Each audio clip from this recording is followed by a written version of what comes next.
I believe sales is the most difficult thing, yet it is most satisfying profession. Of course, that is my own opinion with my experience.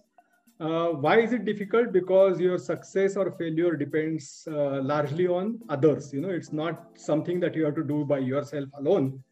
Probably in a technical role or in a manufacturing role, something which you have to do yourself is well within your control.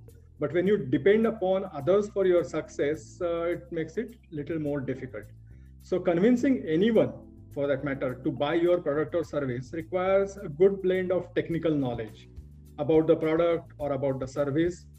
It also requires a blend of knowledge of interpersonal soft skills and certain knowledge about psychology of other people.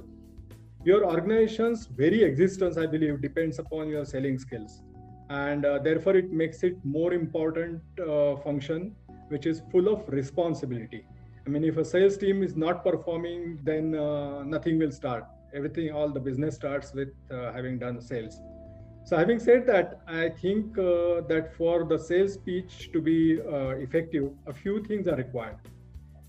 First is a lot of homework is to be done. I believe, whenever you are preparing for a meeting or a call, or be it an email, or any form of communication for that matter with the customer, your homework will decide how confident you are about the idea that you are pitching. You may know your story, but putting your thoughts together to make it sound convincing requires a lot of homework. Homework also includes knowing a good deal about the customer, which includes the company and the person. So basically, you need to know which company you are going to talk to, and who is the person that you are going to interact with, what business the company is into, for example, and what the person is responsible for, what is his role in the organization, what is his role in the hierarchy. Is he a decision maker or is he a technical evaluator? You need to understand the entire organization properly, and before you actually even approach the customer. That's what I feel. And you should be aware of the challenges typically faced by the industry in which the customer is. So for example, if it's an automotive company or an aerospace company or a banking industry, what are the latest trends? What are the latest challenges which are existing in that particular industry? You should make yourself aware of, and how well your product or service can fit it or can address that challenge. That is something which you need to work on as a part of your homework.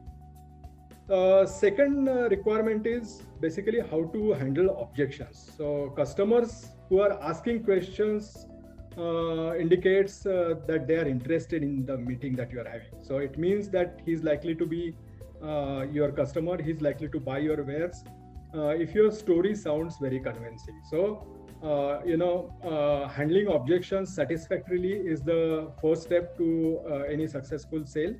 For example, you should be able to address the concerns about product cost, or let's say return on investment, requirement of skills which are required by the customer to adopt to the product or service after you have implemented it, the training requirements, how his team has to be brought up to the level where they can handle it independently, support which you will provide, probably few references of other happy customers who are already using your products and services, and so on.